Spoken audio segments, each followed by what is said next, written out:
ओम नमः शिवाय, जय श्री राम, हर हर महादेव। कई बच्चे बार बार ये प्रश्न करते हैं कि गुरुजी पहले भगवान के दर्शन हमें होते थे, अब नहीं होते हैं। पहले हमें अनुभव होते थे, अब नहीं होते हैं।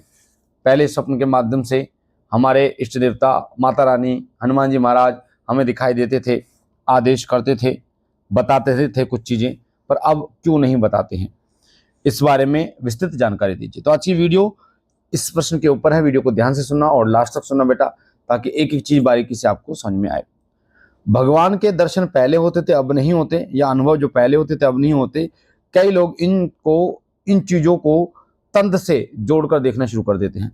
कई लोग ये कहते हैं कि गुरुजी हमारे ऊपर तंत्र हो गया है, किसी ने हमारे ऊपर मूठ कर दी है, किसी ने हमारे ऊपर ऐसी तांत्रिक क्रियाएं कर दी है जिसके कारण हमें अब दर्शन नहीं होते, अब हमें अनुभव नहीं होते।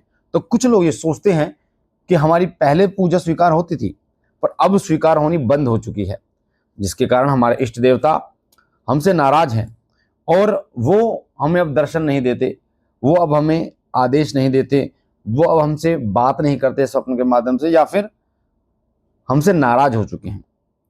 या कई लोग ऐसा भी मानते हैं कि उनकी शक्तियों को बांध दिया गया है, उनकी ऊर्जाओं को बांध दिया गया है, उनके ऊपर कुछ बंधन कर दिया गया है, जिसके कारण पहले जो कृपा होती थी वो अब नहीं होती। तो आज एक सटीक जानकारी मैं आपको देने जा रहा हूँ। वीडियो को ध्यान से और लास्ट तक सुनना बेटा, ताकि आपको ये समझ में आएगा कि पहले भगवान के दर्शन होते थे, अब नहीं होते। तो सबसे पहले एक बात को आप गांठ बांध लें, एक बात को गांठ मार लें, और वो है कि तंत्र का इससे कोई लेना देना नहीं होता। अगर आपको पहले दर्शन होते थे, अब नहीं होते, तो इसका तंत्र से कोई लेना देना नहीं होता, और ना ही भगवान की नाराजगी से कोई लेना देना होता कि भगवान आपसे नाराज हो गए, और ना ही ऐसा कुछ होता है कि आपकी पूजा अब स्वीकार नहीं हो रही, पहले तो स्वीकार होती थी। तो इसमें ऐसा भी कुछ नहीं होता, और ना ही किसी प्रकार का बंधन होता है। बहुत सारे लोग इन चीजों में पढ़कर अलग अलग चौकियों पर घूमते हैं और अलग अलग प्रकार से लुटते हैं, और गलत मार्गदर्शन चलते उनकी पूजा में मलिनता आ जाती है, उनके शरीर में मलिनता आ जाती है या प्रेत आ जाता है, जिसके कारण वो जिस समाधान के लिए गए थे ना तो वो समाधान होता है, और वो और ज्यादा परेशानी में फंस जाते हैं। तो सही दिशा श्री सिद्धि शक्ति धाम शिव कृपा चैनल के माध्यम से आपको मिलती है, और हमारा मेन कार्य आपको भ्रमों से दूर करना है। तो वीडियो को लास्ट तक सुनना। आपको बता दूं कि भगवान संकेत जो आपको देते हैं कि वो आपसे प्रसन्न है, चाहे वो दीपक के माध्यम से दे, दीपक में फूल बन रहा है, या स्वप्न के माध्यम से दे, या आपको वो एहसास दिलाए, या सवारी के माध्यम से दे। भगवान कभी भी बार बार आपको संकेत नहीं देते। ऐसा नहीं है कि आज भी संकेत दिया, कल भी संकेत दिया, परसों भी संकेत दिया, तो फिर आप एक छोटे बच्चे वो बन जाओगे जिसको चॉकलेट देते रहेंगे तो पढ़ता रहेगा, नहीं देंगे तो नहीं पढ़ेगा।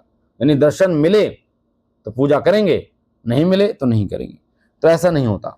भगवान आपको जो संकेत देते हैं अपनी उपस्थिति के, या भगवान आपको जो संकेत देते हैं कि वो आपसे प्रसन्न है, वो एक बार या दो बार देते हैं। और जब आपको संकेत भगवान से मिल जाते हैं, उसके बाद आपको सोचना ही नहीं है बेटा कुछ भी। उसके बाद आपके तो भाग्य खुल चुके हैं कि उन्होंने आपको दर्शन दिए, आपको ये पता चल चुका है कि वो आपसे प्रसन्न है। उसके बाद आपको सिर्फ और सिर्फ कर्म पर ध्यान देना है। पर इससे उल्टा होता है लोगों में, एक बार दर्शन हो गए, दोबारा दर्शन क्यों नहीं हुए, या एक बार दर्शन हो चुके हैं तो दोबारा दर्शन दोगे तभी पूजा करेंगे, और जिस दिन दर्शन नहीं दिए या जिस दिन उनका एहसास नहीं हुआ, वो पूजा ही नहीं करते। और ये बहुत बड़ी विडंबना है, जिसके कारण बहुत सारे लोग जो है नास्तिक हो जाते हैं, पूजा पाठ को छोड़ देते हैं। तो मैं आपको बता दूं, ऐसा कुछ भी नहीं है। पहला कारण है कि भगवान बार बार आपको संकेत नहीं देते। दूसरा कारण होता है, अगर आपने अपने अनुभव, जो अनुभव आपको होने शुरू हुए, वो अनुभव आपने किसी को बता दिए। काफी बार ऐसा देखा गया है कि जब आपके इष्ट देवता आपको अपना संकेत देना शुरू कर देते हैं, अपने बारे में आपको अपनी उपस्थिति बताना शुरू कर देते हैं, या आपके वो साथ हैं, आपकी सेवा स्वीकार कर रहे हैं, तो आप क्या करते हैं, आप अपने घर परिवार बाहर वालों को बताना शुरू कर देते हैं, जबकि ये नहीं करना चाहिए। क्योंकि जो संकेत, जो आदेश मिल रहे हैं, वो केवल आपके लिए मिल रहे हैं बेटा, वो सार्वजनिक करने वाले नहीं है। तो ये दूसरा कारण है जिसकी वजह से पहले दर्शन होते थे, अब दर्शन नहीं होते। तीसरा कारण है, अगर आप अपनी पूजा का समय बदल देते हैं। पहले आप 6 बजे करते थे, कभी 7 बजे कर देते हो, कभी 9 बजे कर देते हो, कभी 8 बजे कर देते हो, तो ऐसा नहीं करना। अगर आप ऐसा करते तो आपके साथ ऐसा होता है कि आपको अनुभव फिर उस हिसाब से नहीं होते, या दर्शन आपको उस हिसाब से नहीं होते हैं। तो इसलिए एक समय का चयन करें एक समय पूजा करने की कोशिश करें, ध्यान रखें इस बात का। चौथा संकेत होता है, कारण होता है, अगर आप नियम और परहेज नहीं करते ना बेटा, तब भी आपके साथ ऐसा होता है। नियम परहेज नहीं करोगे तो उनकी अनुभूति नहीं होगी, उनके दर्शन नहीं होंगे, और जो उनकी ऊर्जा का आपको महसूस होना चाहिए था वो नहीं होगा। इसलिए हर भक्त को ये चाहिए कि वो अपने इष्ट सेव से जुड़े हुए नियमों का पालन जरूर से जरूर करे, ताकि उनकी दर्शन, उनकी उपस्थिति उनको महसूस होते रहे। मुझे आशा है ये महत्वपूर्ण जानकारी आपको पसंद आई होगी। पहली बार चैनल पे हैं तो चैनल को लाइक कीजिए, शेयर कीजिए, सब्सक्राइब कीजिए। अगर आपको इसी प्रकार की जानकारी और चाहिए, जैसे दीपक में फूल क्यों बनता है, सवारी आने के क्या लक्षण होते हैं, तो आपको डिस्क्रिप्शन में लिंक दे रखे हैं, आप वहां से देख सकते हैं। हर संडे श्री सिद्धेश्वर शक्ति धाम में दरबार लगता है। कल भी दरबार लगेगा, यानी कि 31 अगस्त 2025 को दरबार लगेगा। संडे के दिन निःशुल्क दरबार लगता है। अगर आप भी किसी परेशानी से जूझ रहे हैं या फिर भूत प्रेत आदि से जूझ रहे हैं तो आप दरबार आ सकते हैं। हम मिलते हैं एक नई जानकारी के साथ, तब तक के लिए ओम नमः शिवाय, जय सिया राम, हर हर महादेव।